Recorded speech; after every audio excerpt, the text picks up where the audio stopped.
Baik, assalamualaikum warahmatullahi wabarakatuh, teman-teman semua dimanapun Anda. Jumpa kembali bersama saya, Hamis Wakil di Respon Populer. Bersama saya, pemuda awam ngomong kocak. Teman-teman, beberapa hari lalu saya akan nampilkan beberapa slide di awal video ini. Kami tengah menghadiri sebuah acara, di mana itu acara diskusi ya tentunya. Acara diskusi ini kemudian ada beberapa narasumber yang dihadirkan di sana. Dan kita bicara tentang satu program dari pihak Polri, yakni adalah Polisi RW ya. Nah, Polisi RW kebetulan teman-teman, beliau ini sebagai moderator MC ya, MC itu. Moderator Bung Rey. Bung Rey ya, yang punya itu, walang itu. Walang Pacarita. Walang Pacarita. Ya. Jadi teman-teman, itu menarik karena saya secara pribadi kayak kurang merasa begitu puas gitu ya melalui perbincangan itu gitu.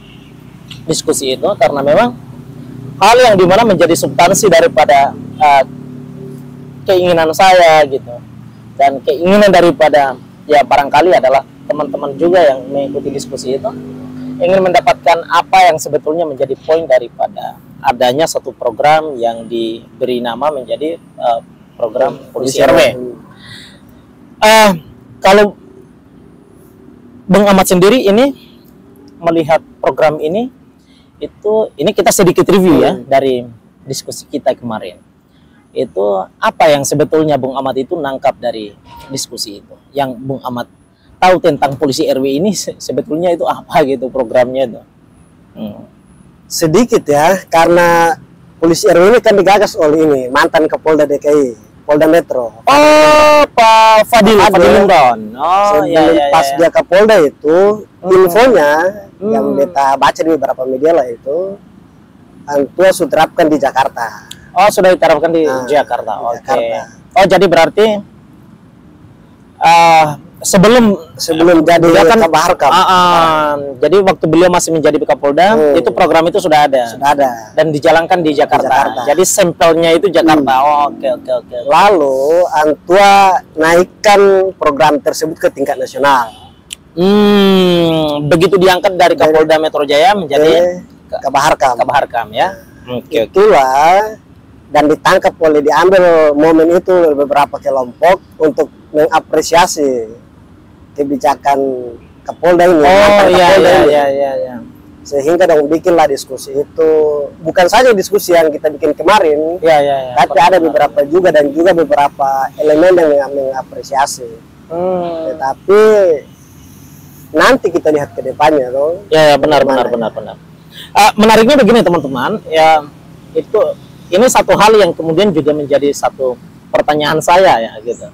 Melalui forum itu kan, di mana saya mempertanyakan dan juga ada pihak lain juga yang bertanya menyangkut soal masalah ini. Karena ini menarik. Polisi RW lahir di saat tahun politik, ya kan? Orang nangkapnya kan gitu. Ya, orang nangkapnya gitu. Ada kepentingan. Ya, betul. Oleh sebabnya kan melalui forum itu kita mempertanyakan soal masalah itu. Apa sebetulnya yang menjadi substansi daripada Polisi RW? Apakah betul-betul murni menjadi bagian daripada kekuatan keamanan negara gitu ya dalam negeri, ataukah justru kemudian menjadi tools gitu ya, tools politik. Jadi atau bahkan menjadi proxy gitu politik.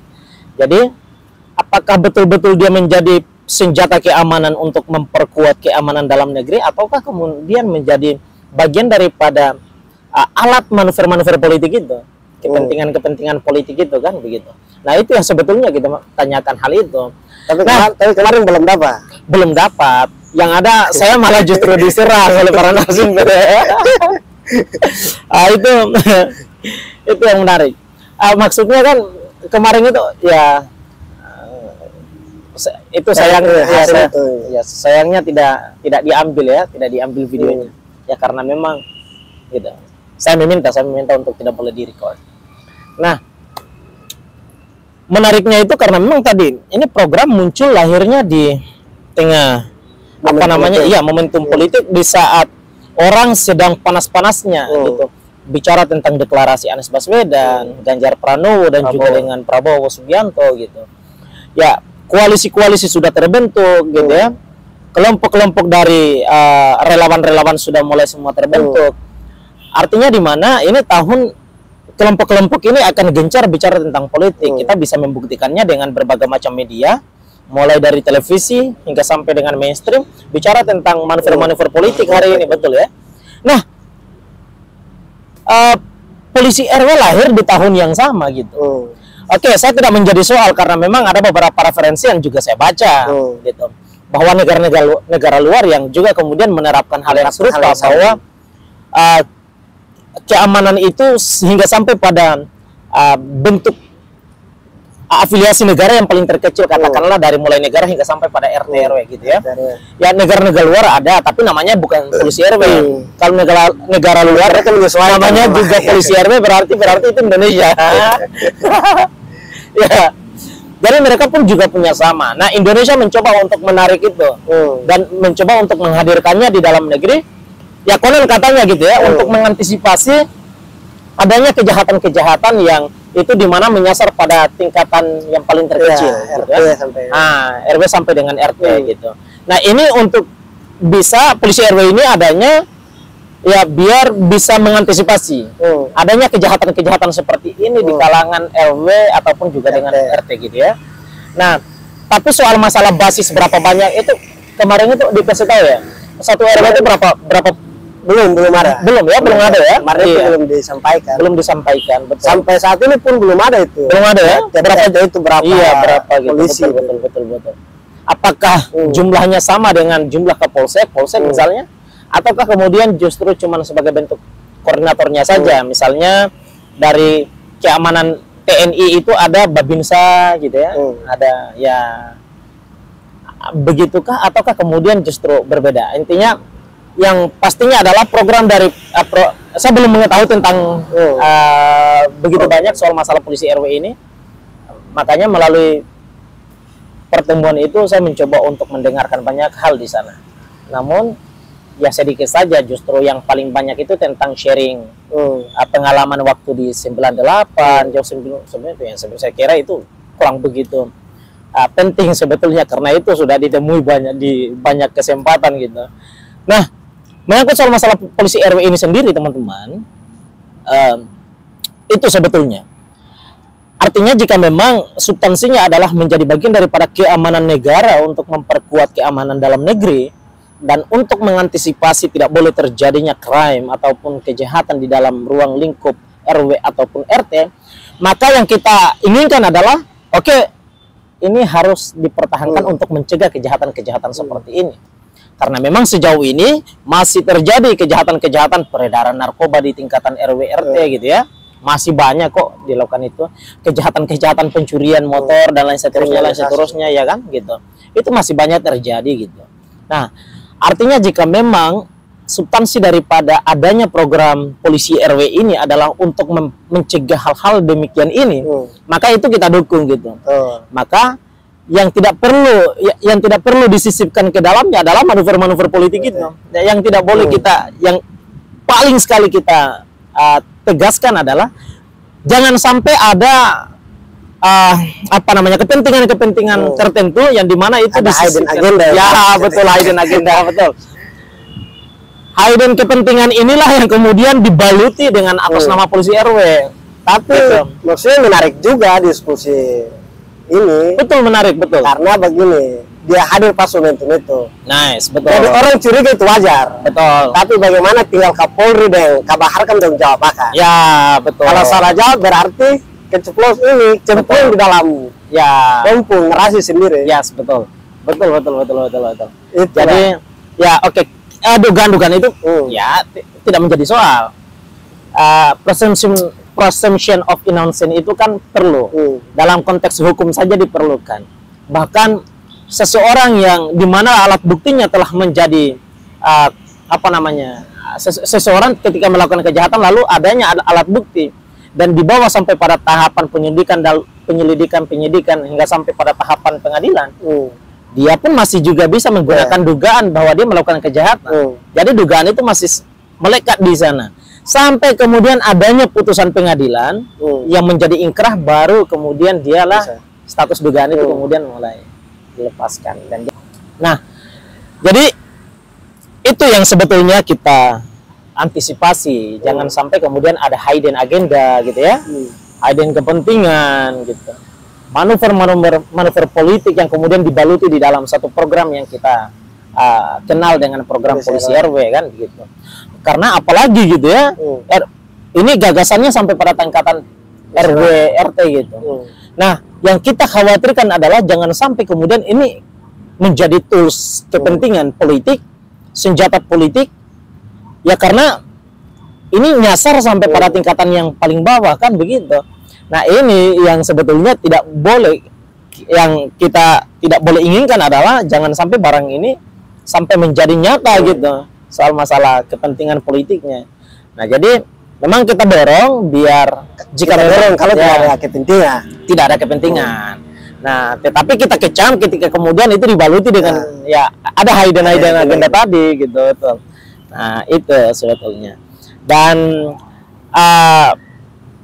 apalagi gitu ya, misalnya melalui diskusi kemarin juga saya mempertanyakan soal masalah hal itu, di mana bahwa ketika kemudian kita mengacu pada perundang-undangannya gitu ya, ataupun histori daripada sampai kemudian adanya Undang-Undang Nomor 2 tahun 2002 terjadi pemisahan antara ABRI dan juga dengan kepolisian misalnya ya. Jadi pasca 98 itu kan terjadi proses panjang di situ untuk pemisahan antara ABRI dan juga dengan kemudian kepolisian gitu. Nah, kepolisian sampai dengan adanya Undang-Undang Nomor 2 tahun 2002 itu gitu ya. Lalu kemudian dari pihak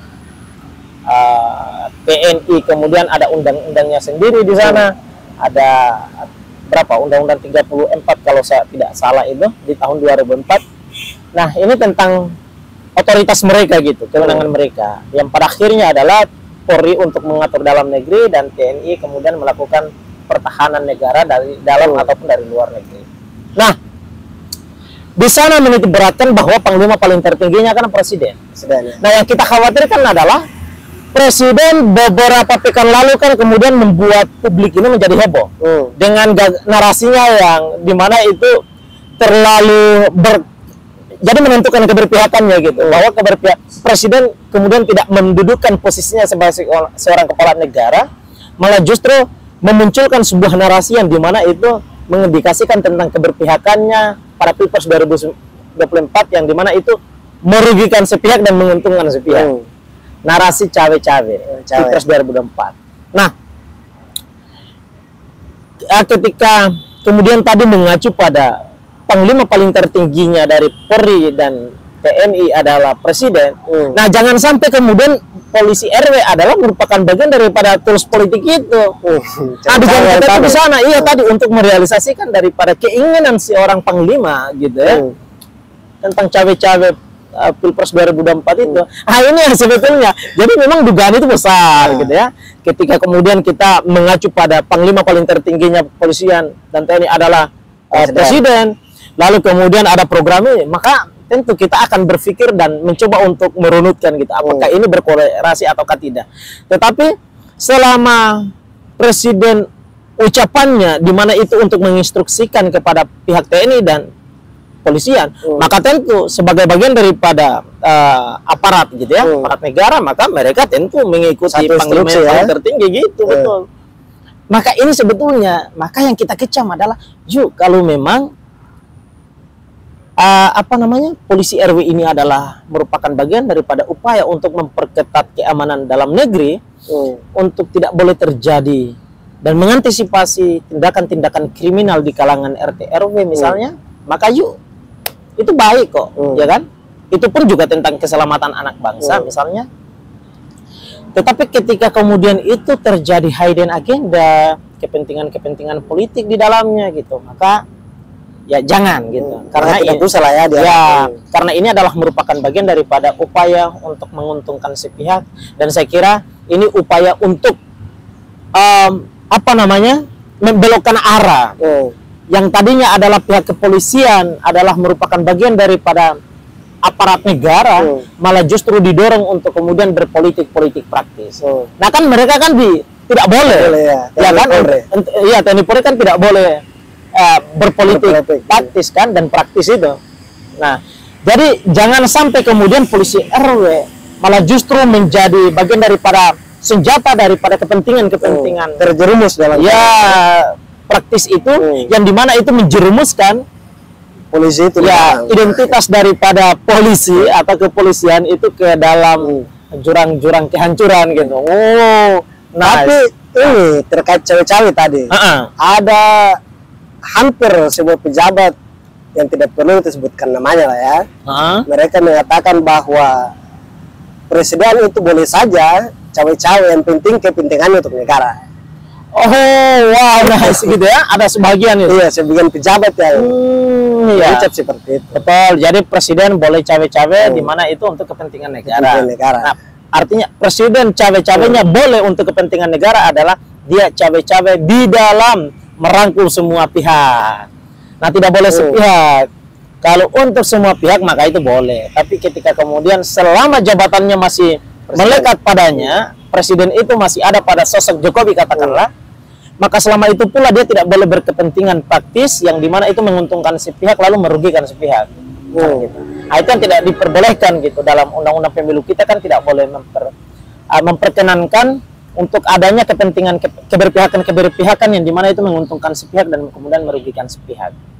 Nah, apalagi kepala negara gitu ya, sosok semacam Pak Jokowi katakanlah, maka yang diharapkan adalah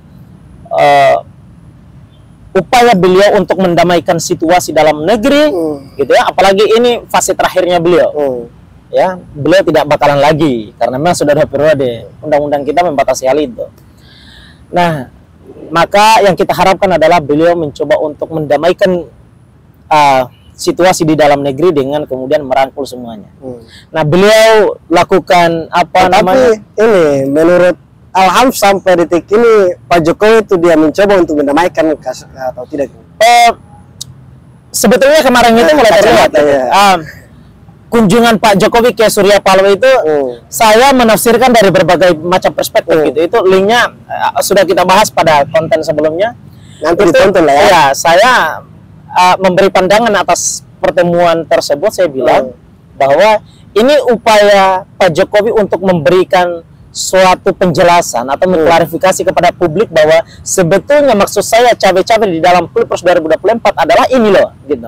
Saya tidak hanya saja mendukung Ganjar Pranowo, tetapi saya juga datang kepada Anies Baswedan, saya rangkul Prabowo Subianto, saya mau ingin sampaikan kepada mereka keutuhan dan kebinekaan serta kedamaian di dalam negeri ini jauh lebih penting ketimbang kepentingan politik yang menguntungkan sepihak lalu mengabaikan sepihak. Nah, saya menafsirkannya seperti itu. Maka saya berterima kasih gitu ya, walaupun sebetulnya Pak Jokowi barangkali tidak punya maksud seperti itu, tetapi saya mencoba untuk memberi pandangannya seperti itu, bahwa kunjungan Pak Jokowi ke Pak Surya Paloh itu dalam makna beliau ingin memberikan sebuah penjelasan bahwa ini yang saya maksud dengan cawe-cawe di Pilpres 2024. Saya akan datangi semua para kandidat yang ada, saya ingin sampaikan kepada mereka, silahkan berpolitik, silahkan berkepentingan, tetapi yang harus Anda pastikan adalah di atas kepentingan itu, di atas manuver-manuver itu, harus kedamaian negeri diutamakan. Nah, gitu. Dan kemajuan negeri gitu ya. Itu ditangkap dari pertemuan kemarin. Itu baru pertama, itu perspektif pertama. Yang kedua, perspektif yang kedua dan seterusnya itu saya memberi pandangan bahwa Pak Jokowi itu kan di lain pihak gitu ya. Dari PDIP katakanlah, melalui Megawati dan beberapa para kader-kader PDIP selalu memanggil dan mengatakan Pak Jokowi selain daripada seorang kepala negara, beliau pun juga adalah seorang petugas partai. Nah, betul ya? Betul. Maka saya memberi pandangan atas pertemuan itu, saya bilang, ini Pak Jokowi barangkali gitu ya, ditugaskan sedang menjalankan sebuah tugas partai. Buat apa? Buat datang ke sana ke Surya Paloh. Bisa nggak kira-kira Mas kita kawinkan antara Ganjar dengan Anies Baswedan? Ini adalah dalam upaya untuk mendamaikan situasi biar tidak ada lagi panggilan sapaan di dalam Pilpres 2024 cebong dan juga dengan kampret. Jadi biar kita damaikan ini negara, biar tidak ada lagi upaya pembelahan bangsa. Maka solusi terbaiknya adalah kita kawinkan antara Ganjar dengan Anies Baswedan. Itu bacaan saya ke sana. Tapi itu sebabnya dugaan. Wajar dong. Perbolehkan ke aja. Ya, saya membacanya begitu gitu. Nah, kenapa? Karena saya merasa karena kalau misalnya tugas partai ini, tugas untuk mendamaikan ini, mengawinkan Ganjar dengan Anies, ketika diberikan kepada lain pihak, maka tentu bacaan politiknya terlalu nampak. Tetapi ketika kepada Pak Jokowi misalnya datang ke Pak Surya Paloh untuk bicara negosiasi, mengawinkan Ganjar dan Anies, maka ketika orang bacanya ke sana, orang bakalan ngelesnya dapat. Loh, wajar dong, beliau adalah kepala negara. Ya kan? Wajar, untuk menjaga kedamaian dalam negeri, wajar dong beliau datang ke Anies Baswedan untuk memastikan silakan berpolitik, tetapi tidak boleh memprovokasi situasi dalam negeri, terjadi perpecahan dan seterusnya, ya kan? Nah gitu, jadi ngelesnya dapat. Gitu. Nah, jadi seperti itu. Apalagi kita tahu bahwa Nasdem ini udah 2 periode dukung Jokowi kan? Ya betul. Untuk hubungan itu dapat lah gitu ya, ada hubungan di situ. Jokowi punya apa namanya jasa ya kepada Nasdem. Jadi ya. Beliau datang ke sana untuk kemudian ya berkunjung dan seterusnya gitu. Jadi saya membacanya di situ gitu. Ini adalah selain daripada beliau datang menjelaskan soal makna cawe-cawenya, beliau juga datang untuk menjalankan tugas partai karena beliau adalah tugas partai gitu. Nah, jadi seperti itu. Kembali lagi kita soal masalah persoalan polisi RW. Jadi harapan terbesar kita sebagai bagian daripada rakyat ini, bagian daripada bangsa ini adalah polisi RW ini jangan sampai salah digunakan, gitu ya. Jangan sampai cuman momentum saja, atau sifatnya adalah ya kondisional saja, karena kondisinya adalah momentum politik, maka dia hadir polisi RW sebagai bagian daripada upaya memuluskan kepentingan-kepentingan tertentu, gitu ya. Nah, jadi yang kita harapkan adalah betul-betul dia harus menjadi bagian daripada keamanan dalam negeri untuk selalu melakukan antisipasi dini terhadap kejahatan-kejahatan yang selalu berkembang di dalam negeri. Misalnya dalam Jakarta ini masih banyak kok. Padahal kan misalnya Fadil Imran mengatakan bahwa ini adalah programnya sudah diuji di Jakarta. Kejahatan di Jakarta belum terselesaikan. Jadi apa keberhasilan di Jakarta untuk bisa dijadikan sebagai bukti bahwa polisi RW berhasil di Jakarta? Ya kan? Kejahatan masih banyak, tawuran masih banyak, pembacokan di mana-mana, ya kan? Hampir tiap hari kita menyaksikan pemberitaan itu. Peredaran narkoba masih berkeliaran di mana-mana gitu ya. Narkoba ini kemarin di Jambi kalau nggak salah itu. Iya. Itu lain pihak. Tapi di sini dulu Jakarta misalnya. Di mana itu? Kan kemarin ada Jakarta Barat ya. Jakarta Barat. Yang satu apartemen rupanya dijadikan sebagai pabrik itu kan narkoba itu ya. Jakarta Barat. Ya. Nah, jadi itu sebetulnya. Jadi jika memang dibilang ini karena sudah berhasil diterapkan di DKI Jakarta, apa buktinya? Masih banyak kejahatan di dalam ruang lingkup DKI Jakarta, Polda Metro Jaya, betul. Yang dimana itu belum terselesaikan. Jika demikian, kenapa polisi RW dibilang adalah merupakan bagian daripada sampel harus digunakan karena sampelnya sudah ada? Maka saya kira itu naif gitu ya. Nah, jadi sudah kita terima dia sebagai bagian daripada keamanan ya. Upaya memperketat keamanan dalam negeri. Nah, yang tidak boleh adalah jangan sampai kemudian ada hidden agenda tadi. Nah, jadi seperti itu sebetulnya. Kita akan bicara lagi, kita akan bicara tentang ini lagi karena saya kira ini menarik masalahnya. Polisi RW ini karena yang paling diantisipasi adalah jangan sampai keamanan negara ini kemudian tidak hanya saja dipersenjatai ya, dalam konteks alutista misalnya, tetapi dipersenjatai dalam konteks politik. Itu yang harus diantisipasi. Jadi kalau dia betul-betul dipersenjatai untuk memperketat keamanan boleh, tapi kalau dipersenjatai dalam manuver politik, itu yang nggak boleh. Harus kita lawan itu, harus lawan, betul harus kita lawan. Nah, jadi identitas daripada lembaga-lembaga institusi negara ini harus dijaga marwahnya. Jangan sampai kemudian dengan kepentingan politik sepihak lalu justru menjerumuskan institusi-institusi yang namanya sudah besar berada hingga sampai pada pelosok-pelosok negeri ini malah tercederai, namanya dikotori dengan kepentingan tersebut. Nah, jadi sebetulnya itu kita akan bicara lagi, kita akan bicara masalah ini banyak hal. Diskusi kemarin kan polisi RW jaga pemilu damai. Betul. Itu diskusi. Apa namanya? temannya ya, temannya ya, besarnya. Polisi RW Jaga pemilu damai. jaga pemilu damai. Tinggal kita kawal kata damai itu. Kawal damai itu betul. Ya, kali ini kepolisian melalui pimpinan siapa sekarang? Pak Listio gitu ya. Harus dapat memastikan gitu ya bahwa betul-betul polisi ini adalah sebagai bagian daripada keamanan negara. Jangan sampai dia merupakan alat negara ya. Jangan sampai dia justru malah menjadi alat kepentingan politik. Nah, itu Pak Listio Sigit harus dapat memastikan ya. Dan membuktikan kepada rakyat bahwa polisi adalah merupakan bagian daripada alat negara dan dia tidak berada sangkut pautnya dengan kepentingan praktis, apalagi kelompok tertentu. Betul. Nah, jadi beliau harus memastikan itu, apalagi belakangan banyak sekali kejadian yang dimana itu mencederai nama institusi kepolisian itu sendiri gitu ya. Jadi semoga melalui polisi RW ini, institusi kepolisian ini dapat namanya diharumkan kembali gitu. Kepercayaan publik itu jadi trust publik itu kembali hadir gitu ya untuk kepolisian gitu. Karena kepolisian ini dia tidak hanya saja sebatas pada keamanan gitu, tetapi dia juga merupakan bagian daripada aparat penegak hukum. Jadi kita menginginkan nama kebesarannya itu harus tetap ada dan dipertahankan. Pak Listio Sigit punya tugas besar untuk membuktikan kepada publik kita ini bahwa polisi betul-betul adalah alat negara. Itu saja teman-teman yang bisa dapat kami sampaikan pada kesempatan hari ini. Kita akan berjumpa kembali, namun bila teman-teman punya pendapat yang berbeda terkhusus pada perbincangan kita pada sore hari ini menyangkut soal masalah polisi RW, silahkan cantumkan pendapat teman-teman di kolom komentar yang ada. Kita mencoba untuk bangun diskusi ringan di kolom komentar.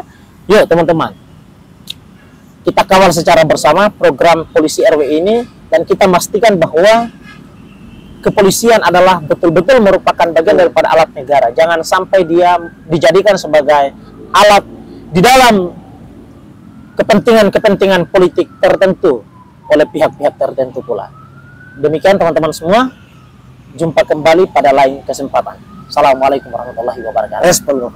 Terima kasih.